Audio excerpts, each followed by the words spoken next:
अस्सलामुअलैकुम व्यूअर्स, मेरा नाम मोहम्मद हमीद है और आज जो मैं आप लोगों से वीडियो शेयर करने जा रहा हूँ वो वीडियो हज़रत अबू बकर रज़ी अल्लाह अन्हु से मुताल्लिक़ है।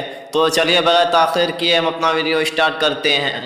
दोस्तों, अगर रसूलुल्लाह सल्लल्लाहु अलैहि वसल्लम के वक्त में किसी ने मर्दों में सबसे पहले इस्लाम कबूल किया था तो वो हज़रत अबू बकर सिद्दीक़ रज़ी अल्लाह ताला अन्हु ने किया था। हज़रत अबू बकर कहाफ़ा के बेटे थे, यानी कि हज़रत अबू बकर का नाम अबू बकर इब्न कहाफ़ा था। हज़रत अबू बकर रसूलुल्लाह सल्लल्लाहु अलैहि वसल्लम के एक अजीम दोस्त, एक अजीम सहाबी और हर एक कदम पर साथ देने वाले बहुत करीबी दोस्त थे। यहाँ तक कि रसूलुल्लाह सल्लल्लाहु अलैहि वसल्लम के बाद मुसलमानों ने अपना खलीफा हज़रत अबू बकर को चुना। दोस्तों, आज के शानदार वीडियो में हम लोग हज़रत अबू बकर की पूरी दास्तान को जानेंगे और तारीख़ इस्लाम की सीरीज़ का ये आखिरी एपिसोड ख़त्म करेंगे। तो चलिए शुरू करते हैं।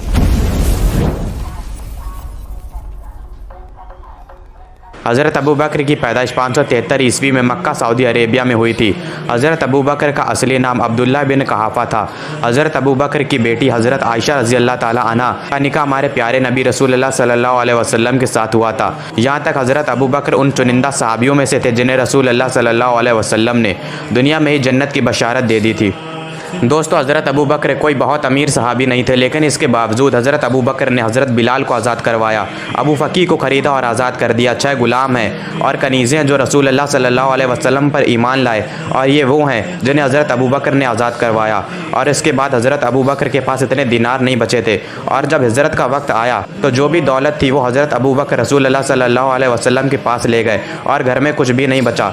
जबकि हज़रत कहाफ़ा, जो कि हज़रत अबू बकर के वालिद हैं, जो नाबीना हैं और वो अब तक ईमान नहीं लाए थे, घर में हज़रत अबू बकर की बेटियां हैं और कुछ नहीं बचा है घर में। ये सुनने के बाद हज़रत कहाफ़ा बड़े गुस्से में आए और अपनी पोतियों से पूछा कि हज़रत अबू बकर घर में कुछ छोड़ भी गए हैं या नहीं। और ये है कि हज़रत अबू बकर रत्ती बराबर भी दौलत नहीं छोड़ गए थे घर वालों के लिए। कहा कि मैं रसूलुल्लाह सल्लल्लाहु अलैहि वसल्लम के साथ जा रहा हूँ, किस वक्त क्या ज़रूरत पड़ जाए। और जब गज़वाए तबूक का वक्त आया तो ये वाक़या तो बहुत मशहूर है। हज़रत उमर फरमाते हैं कि इत्तेफाक से उस वक्त मेरे पास काफ़ी सारी दौलत मौजूद थी। हज़रत उमर ने सोचा कि इस बार मैं हज़रत अबू बकर से आगे निकल जाऊंगा। हज़रत उमर फरमाते हैं कि मेरे पास जितनी भी दौलत थी मैंने उसके 2 हिस्से कर दिए। एक हिस्सा मैंने अपने घर में रखा और एक हिस्सा रसूलुल्लाह सल्लल्लाहु अलैहि वसल्लम की खिदमत में पेश कर दिया आकर। रसूलुल्लाह सल्लल्लाहु अलैहि वसल्लम ने हज़रत उमर से पूछा कि ऐ उमर, घर वालों के लिए कुछ छोड़ा है? हज़रत उमर फरमाते हैं कि जी हाँ, मैंने आधी दौलत अपने घर वालों के लिए छोड़ी है। और हज़रत अबू बकर आए, हुजूर की खिदमत में दौलत पेश की। रसूलुल्लाह सल्लल्लाहु अलैहि वसल्लम फरमाते हैं कि हज़रत अबू बकर घर वालों के लिए क्या छोड़ा? तो हज़रत अबू बकर कहते हैं कि अल्लाह और उनके रसूल का नाम है। ये शान है हज़रत अबू बकर की। एक और वाक़या है, जब रसूलुल्लाह सल्लल्लाहु अलैहि वसल्लम ने इस दुनिया से पर्दा कर लिया तो मदीने के आसपास के लोग दीन इस्लाम से फिर गए। ऐसे में सहाबाओं की राय थी कि हज़रत उसामा के लश्कर को बुला लिया जाए, जिसे रसूलुल्लाह सल्लल्लाहु अलैहि वसल्लम ने कैसर और रोम के मुकाबले रवाना किया था। हज़रत अबू बकर ने फरमाया कि मैं उस लश्कर को बिल्कुल भी वापस नहीं बुलाऊँगा जिसे रसूलुल्लाह ने रवाना किया हो, चाहे मुझे कितनी भी आजमाइशों का सामना क्यों ना करना पड़े। और इस फैसले से मदीने में हो रही साजिशों ने अपना दम तोड़ दिया। दुश्मनों के हौसले पस्त पड़ गए और जीत इस्लाम की हुई। शान है हज़रत अबू बकर की, जिन्होंने उस लश्कर को वापस नहीं बुलाया जिसे रसूलुल्लाह ने रवाना किया था। दोस्तों, हज़रत अबू बकर को रसूल अल्लाह ने सिद्दीक़ के लक़ब से नवाजा था, जिसका मतलब है सच्चाई पर चलने वाला। हज़रत अबू बकर ने उन लोगों के खिलाफ भी जंग लड़ी जो खुद को नबी बताते थे और इस जंग का नाम रिद्दा था। दोस्तों, ये जंग रसूल अल्लाह सल्लल्लाहु अलैहि वसल्लम के पर्दा करने के बाद हुई। वो लोग जो खुद को पैगंबर बता रहे थे उनका नाम मुसैलिमा तुलाया शाहजहाँ था।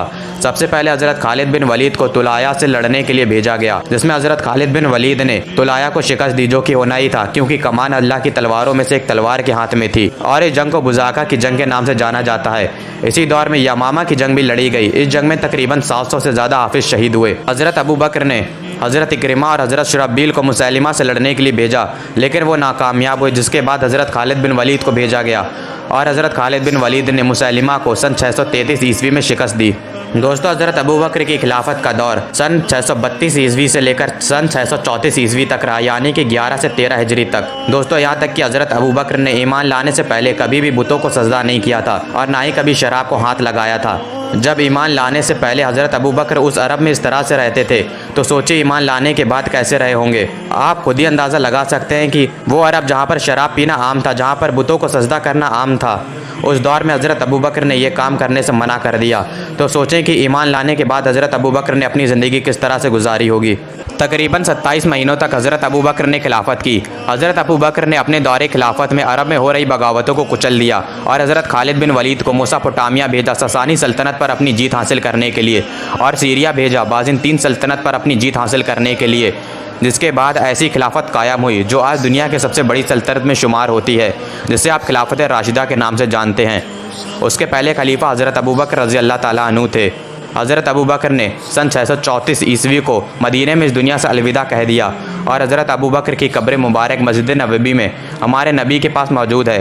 और दोस्तों, इसी के साथ हमारी तारीख़ इस्लाम की सीरीज़ का ये चौथा और आखिरी एपिसोड भी ख़त्म होता है।